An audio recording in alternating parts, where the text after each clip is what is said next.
I have been thinking to walk through the functions support in detail of the dashcam.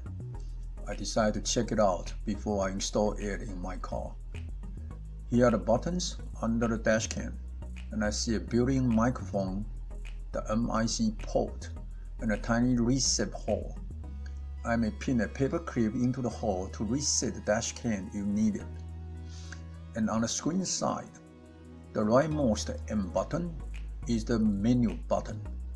On the left from M button, the down arrow button is used to move to the next or move down to the next.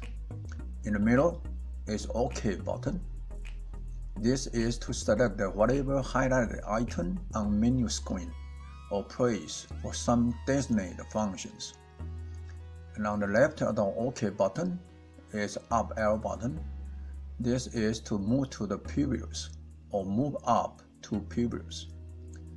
I will use the term down as the next and up as the previous interchangeably. Finally, the leftmost one is the power button to power on or off the dashcam. So from right to left, I have menu, next, OK, previous, and the power buttons. Okay, let me power the dashcam on.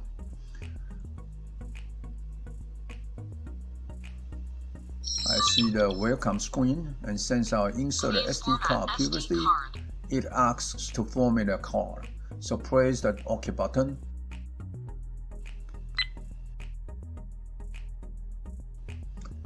Here's the main dashcam screen in front of me, and I see a blinking round shape of color in red followed by the letters of REC shown on the upper left.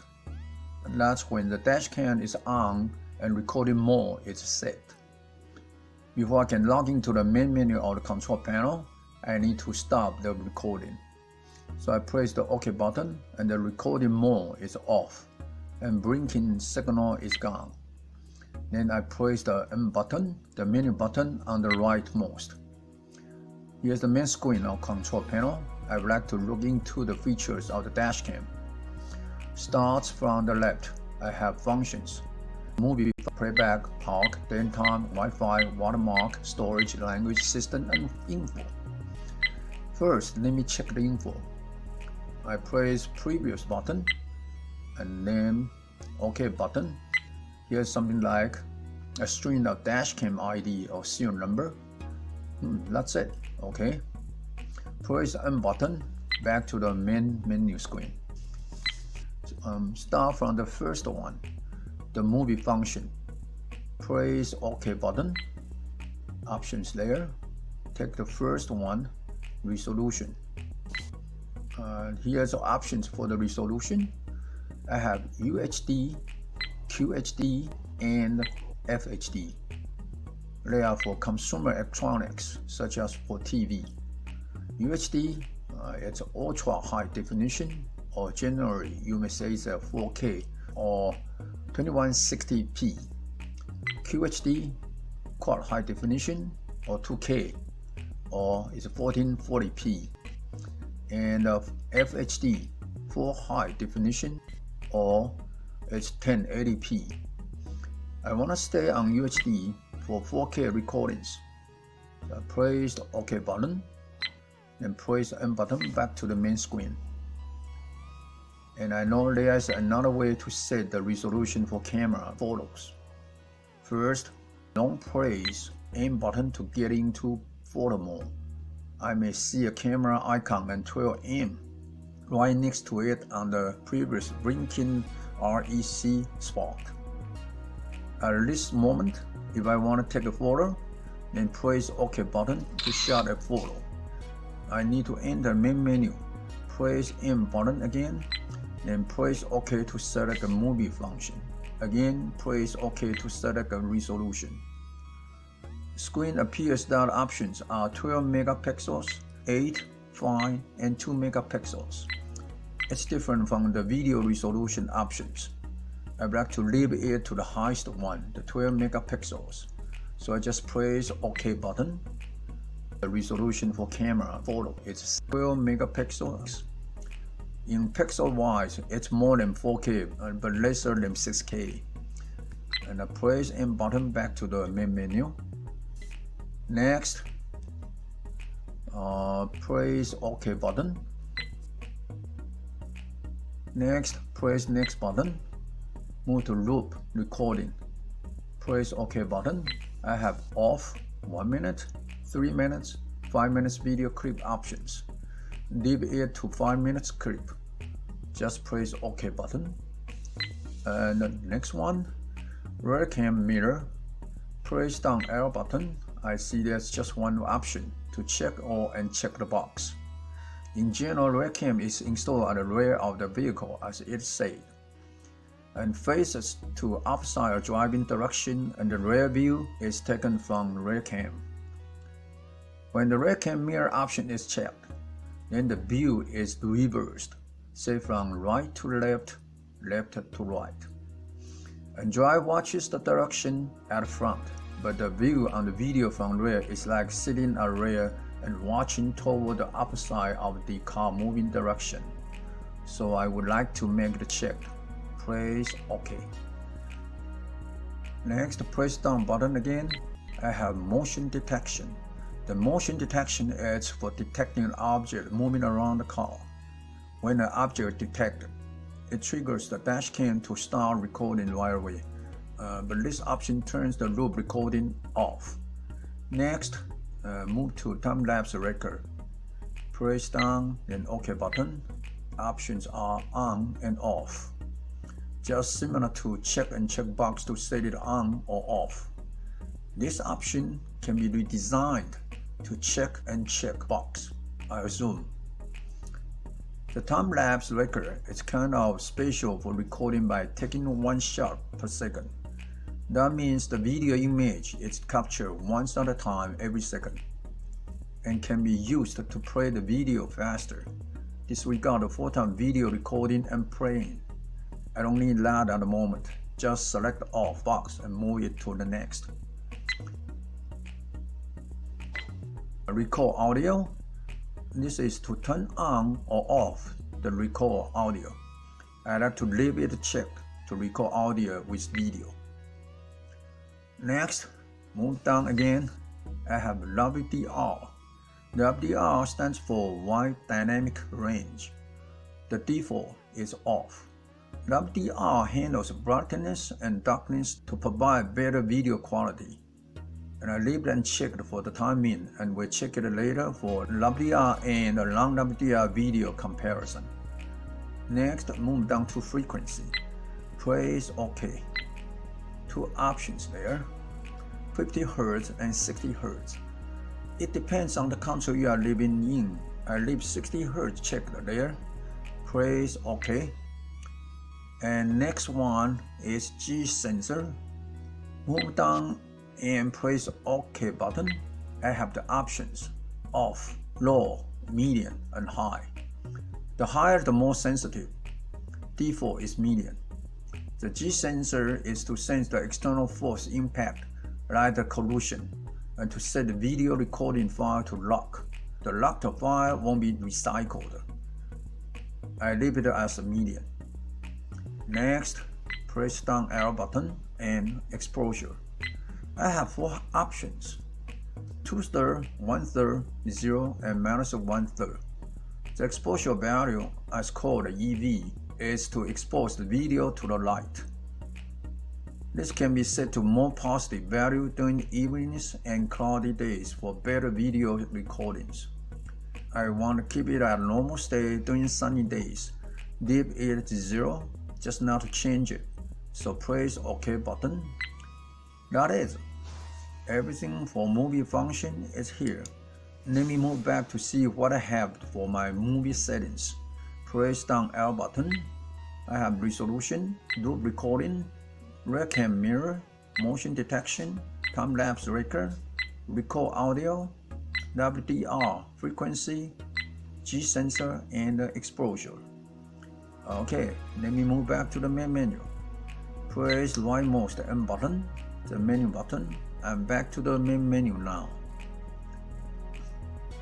Next one, I'm going to select playback.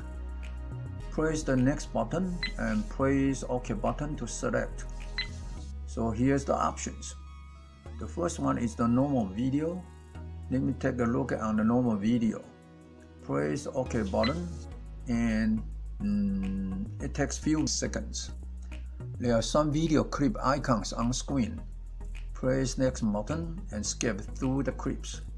In the meanwhile, look at the information on the top banner across the screen for the highlighted video clip. The info shown up there includes file name, file size, timestamp, and status of the file, which is either locked or unlocked. One might be able to find the file and do the playback, or one may use a smartphone app such as Locam to connect to dashcam Wi-Fi and do the playback. I'm going to have the video for Locam on another episode. I check one of them. See, here's a clip playback. When it finishes playback, it returns to previous screen. Next, move down to lock the video and then press OK to select. I have one file locked. Just leave it untouched there. Press M button back to the previous menu. Next, press next button to picture and OK button. There are some icons for photos. Press next button to skip through. On the way, pick one to show its photo. And again, OK button. And I can see more information on the photo. It's the 12M. The megapixel is 4032 by 3024 shown on the photo. So press the M button back to the icon menu. Again, M button back to the playback submenu. Again, you can long press M button back to main video screen and check for not recording now. Press M to enter main menu. Next, move to park and press OK. This requires a hardwired kit to make this functioning. I need to place an order from Amazon later if I want to function. Just press the next button to discontinue and press OK button, exit from park. Next button to date and time and OK button. I see date, time, and the format of date on this screen. The OK button is used to move to next field. Down and up arrow buttons are used to decrease or increase the number in each field. I have done this date and time on previous episode, so press M button to exit. Next one, move to Wi-Fi and press the OK button. This is to turn on Wi-Fi of the dashcam. There shows SSID and password of the dashcam Wi-Fi. SSID stands for the Service Set Identifier for the network. Locam will be used to connect Wi-Fi here to do the playback. And you may notice that Wi-Fi stays on. To exit from the screen, I need to turn off Wi-Fi.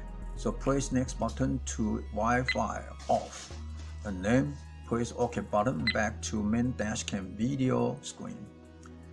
Again, check the recording mode. Press M button to main menu.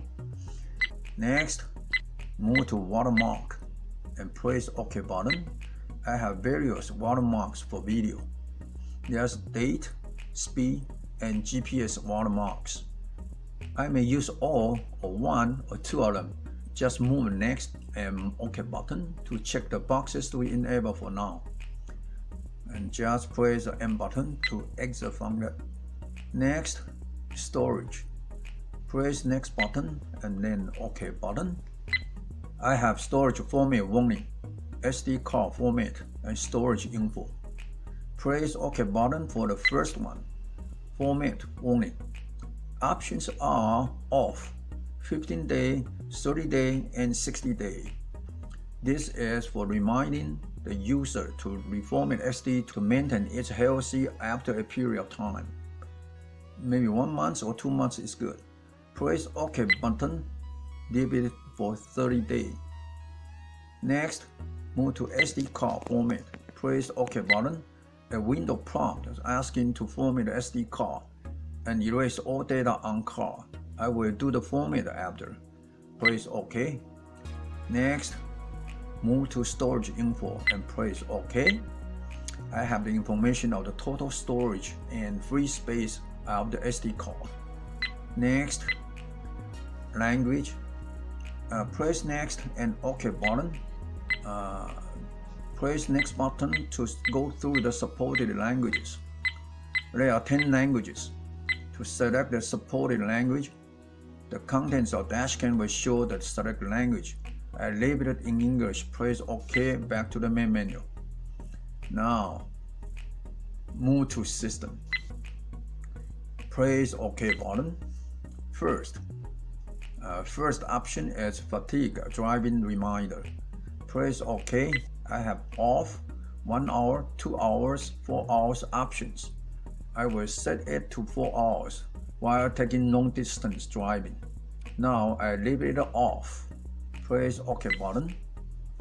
Next, move to speed unit. I may set it to kilo or mile. Leave it to mile. Press OK. Next, beep sound. Next and OK button. This is the checkbox. Press OK and make sure it's checked for beep. And press down arrow button. Next, screen save. Press OK. Options are off. 1 minute, 3 minutes, 5 minutes. Off is to remain screen display. On. I take 3 minutes to let the screen go black after. Press OK to set. Next, time zone. Press OK. You may change to the zone in your area. I will reset the zone while doing the daytime together, so I don't bother it. Press OK. Next, move to default settings. This is to set the dashcam to factory settings whenever I mess up the dashcam setting. It should be similar to the reset, the hard button with paperclip. Select the cancel to exit. Next, arrow down button and GPS info. Press OK. It shows the longitude and latitude of your vehicle location, plus the speed, time, and angle. Also, station number info is provided. Press N button to exit. Well, this concludes every item in the main menu and its submenu. Next, I will do some checks for spots in my car before installing the dashcam.